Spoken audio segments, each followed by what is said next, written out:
According ही चलेंगे, क्योंकि book में जो दिया रहता है वो बहुत इंपॉर्टेंट होता है। उसी के अकॉर्डिंग आपको प्लानिंग करना चाहिए और उसी के अकॉर्डिंग आपको चलना चाहिए। ठीक है, चलिए स्टार्ट करते हैं।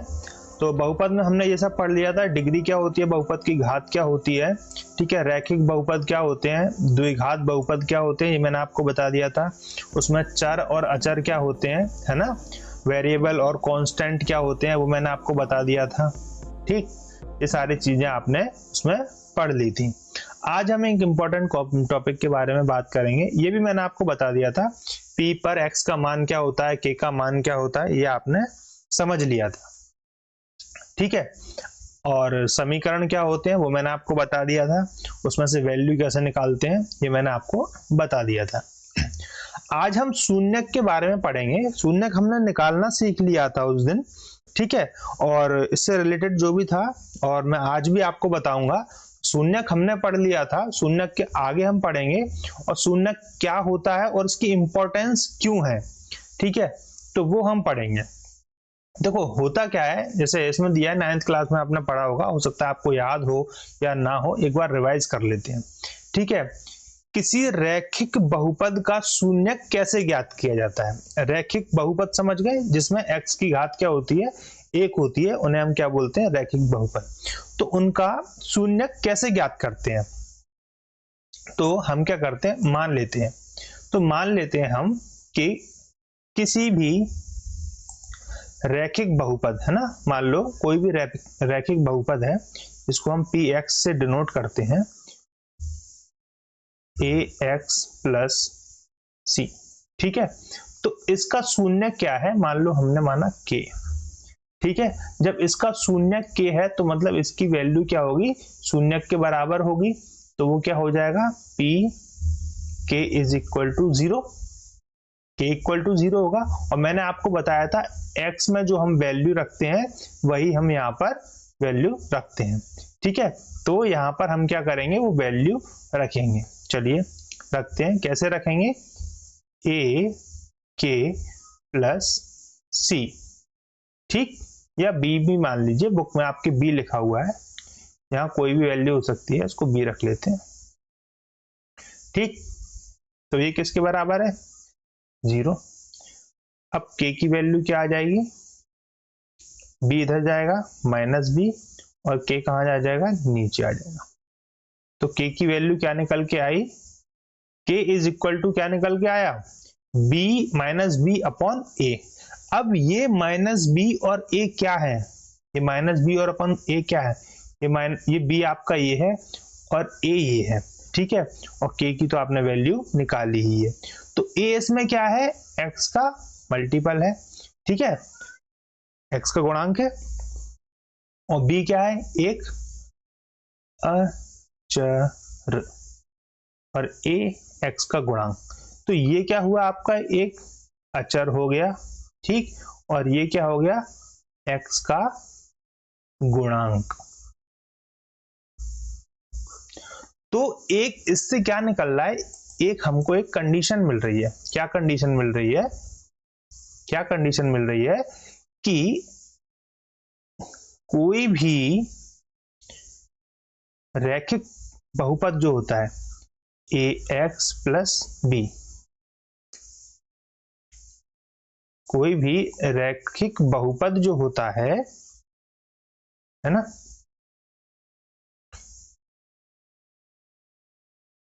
ax प्लस b की फॉर्म में जो भी है, इसका शून्यक जो है, तो वो क्या होगा, हमेशा इसका जो अचर पद होगा वो माइनस में आ जाएगा और x का जो गुणांक होगा वो इसके नीचे आ जाएगा।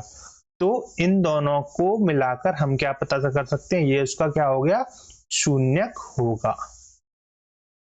ठीक, अब ये शून्यक होगा। अब ये क्यों निकाला जाता है, वाई, ठीक है, वो हमको आगे पता चलेगा। आगे कैसे पता चलेगा मैं आपको बताऊंगा।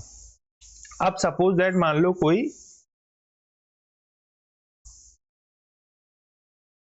रैखिक बहुपद है 2x प्लस 3, इसका शून्यक हमको निकालना है। ठीक है, ये px इक्वल टू क्या है, इस तरह से है, तो हमको इसका शून्यक निकालना है। शून्यक निकालने के लिए हम इसको 0 के इक्वल रखेंगे, तो x इक्वल टू क्या आ जाएगा, -3/2।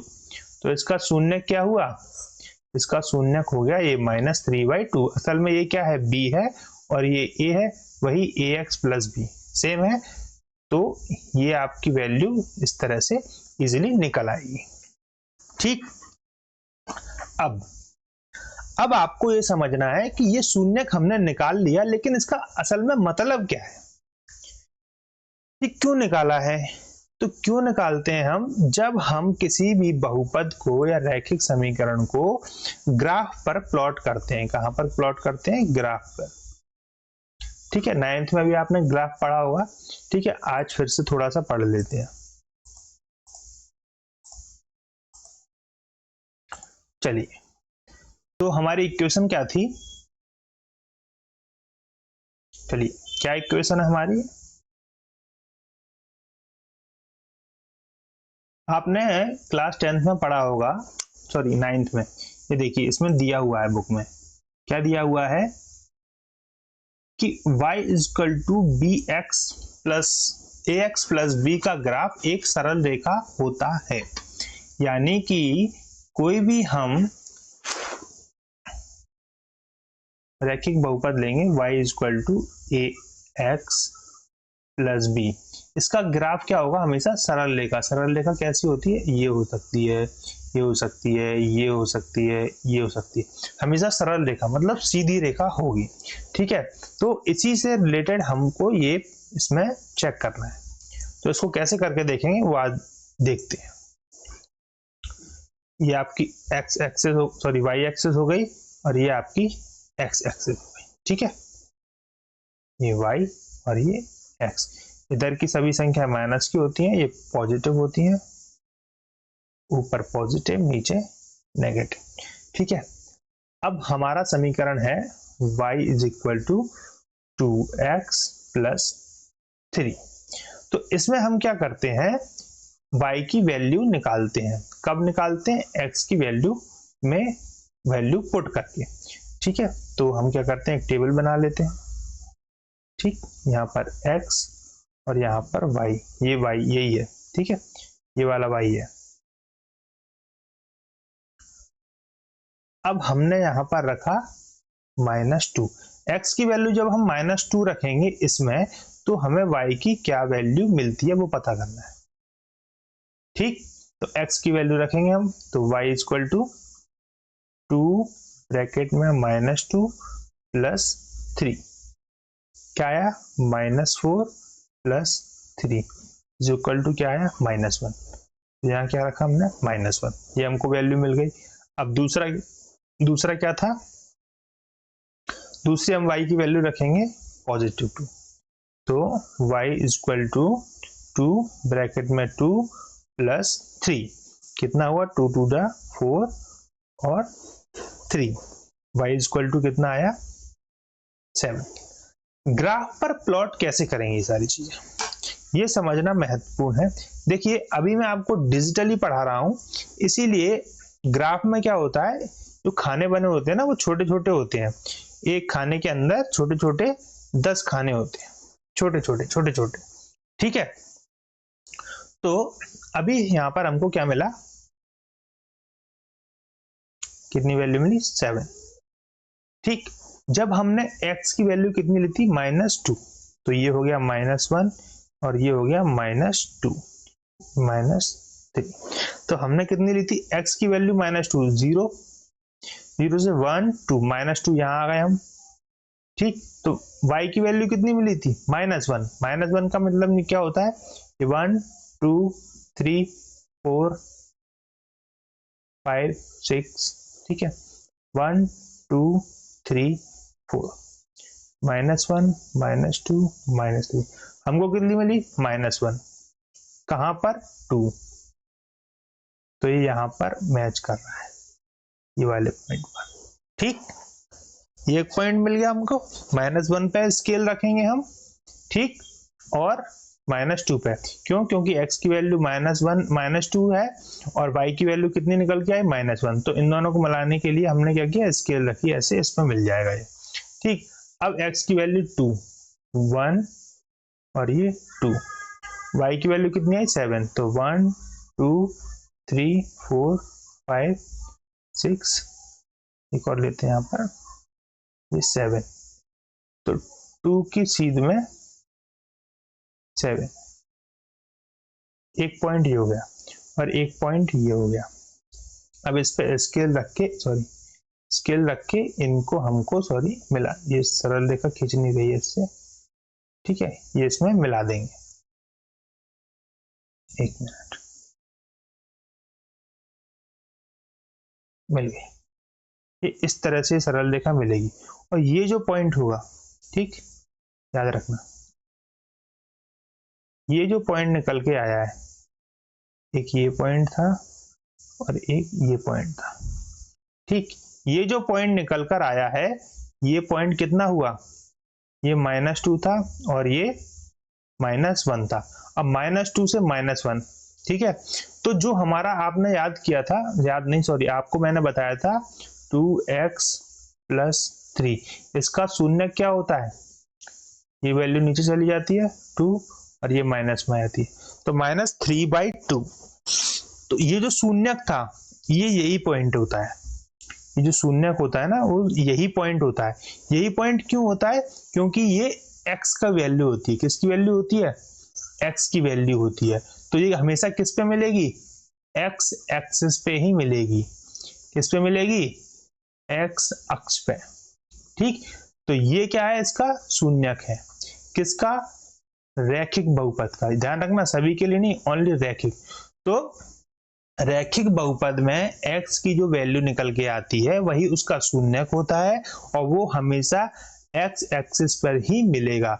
जिस x एक्सिस पर वो सेंटर पॉइंट पर उसको इंटरसेक्ट कर रही होती है वही उसका शून्यक होता है। तो ये जो वैल्यू होगी कितनी होगी, -3/2, 0, क्योंकि y की वैल्यू तो होगी नहीं x एक्सिस पर, या तो ऊपर हो तो नीचे हो। तो ये क्या निकल के आएगा, माइनस, इसको क्लियर लिख लेते हैं यहाँ पर, ये मैं हटा देता हूँ, ठीक, ये भी हटा देता हूँ। तो ये कितनी निकल के आई वैल्यू, ये वैल्यू निकल के आई आपकी -3/2, 0। इस पॉइंट को हम कैसे डिनोट करेंगे, ये वाले पॉइंट को हम कैसे, जब भी किसी पॉइंट को डिनोट करना है आपको दो ही स्टेप में करना है, एक तो x और ये y। अब y क्यों नहीं है, 0 क्यों है, क्योंकि y ना तो ऊपर है, बिल्कुल एग्जैक्ट x पर बना हुआ है, इसीलिए y क्या है, 0। और ये वैल्यू 3/2 है। क्यों है 3/2, अगर 2 से 3 में डिवाइड करेंगे, माइनस को भी छोड़ दो, तो कितना आएगा 1.5, माइनस के 1.5 आएगा। तो 1 ये रहा और -2 ये रहा, जाहिर सी बात है 0.5 कहाँ पड़ेगा, इन दोनों के सेंटर पॉइंट पे, तो ये वो सेंटर पॉइंट है। तो यही आपका क्या होता है, शून्यक। अब समझ में आया शून्यक क्या होता है। कभी भी आपको कोई भी क्वेश्चन हो जिसमें आपसे पूछा जाए कि एक रैखिक बहुपद का शून्यक क्या होता है, तो आप रैखिक बहुपद का शून्यक तुरंत निकाल देंगे अगर आपको रैखिक बहुपद दिया हो तो। अगर आपको रैखिक बहुपद दिया है तो आप हमेशा याद रखेंगे ax + b रैखिक बहुपद जो होता है उसका शून्यक हमेशा -b/a होता है। अब इस फॉर्मेट में आपको कुछ भी मिल जाए, 4x + 3 = 0 मिल जाए, 2x + 3 = 0 मिल जाए, 5x + 9 = 0 मिल जाए, है ना, 12x + 5 = 0 में कुछ भी मिल जाए, आपको इसको a समझना है, इसको b समझना है, फॉर्मूले में रख दो -b/a। यहाँ पर a की वैल्यू कितनी है,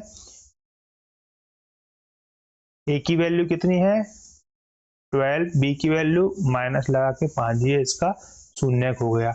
अब अगर आप इसको ग्राफ पे ले जाओगे तो -5 कहाँ मिलेगा आपको, 2 3 4 5, -5 ये रहा, ठीक, और 12 12 है ना, सॉरी इसको डिवाइड करना पड़ेगा, पॉइंट में आ जाएगा ये, है ना, इसको इससे काटेंगे तो ये पॉइंट में आएगा, 12 चौका 45, है ना, लगभग 0.45 रहेगा, यहाँ नहीं आएगा, सॉरी यहाँ आएगा, वो यहाँ कहीं आएगा, ठीक है।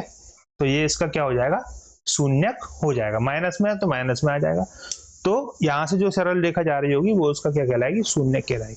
तो इसमें आपको शून्य निकालना है, तो इसमें आपका क्या आ जाएगा, -3/4। इसमें शून्य निकालना है, -3/2। इसका शून्य निकालना है, -9/5। कितना आसान है।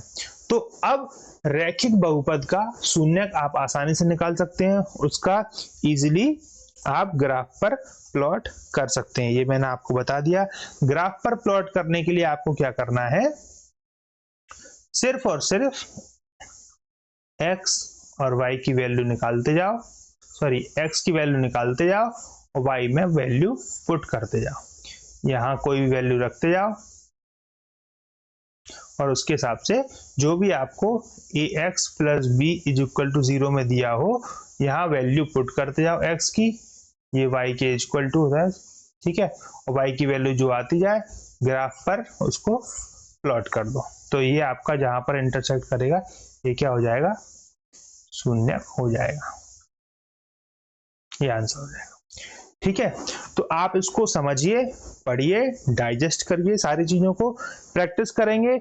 हैंड से लिखना बहुत जरूरी है, क्यों, माइंड में आपको चीजें आ जाती हैं लेकिन हैंड को वो काम करने की प्रैक्टिस नहीं होती है। तो माइंड और हैंड दोनों को आपस में एक साथ चलाने के लिए, अब हैंड को प्रैक्टिस क्यों नहीं है, क्योंकि आप पढ़ रहे हो, अभी आप लेक्चर सुन रहे हो तो माइंड को तो समझ आ गया, लेकिन हैंड को उस चीज की प्रैक्टिस नहीं है कि माइंड जो सोच रहा है, जो उसको समझ आ रहा है, वो हैंड से हम कर रहे हैं या नहीं कर रहे। तो ये सिर्फ किससे आएगा, सिर्फ और सिर्फ प्रैक्टिस से आएगा। ठीक है, तो प्रैक्टिस करोगे तो आप ग्राफ प्लॉट कर पाओगे, ये वैल्यू निकाल पाओगे, इसको समझ पाओगे। ax + अभी मैंने समझा दिया आपको, अभी तो समझ आ जाएगा। रात को सोओगे, सुबह उठोगे, आधी चीजें आपकी मेमोरी से डिलीट हो जाएंगी। तो वो क्यों हो जाती हैं, क्योंकि वो परमानेंट मेमोरी में स्टोर नहीं होती हैं।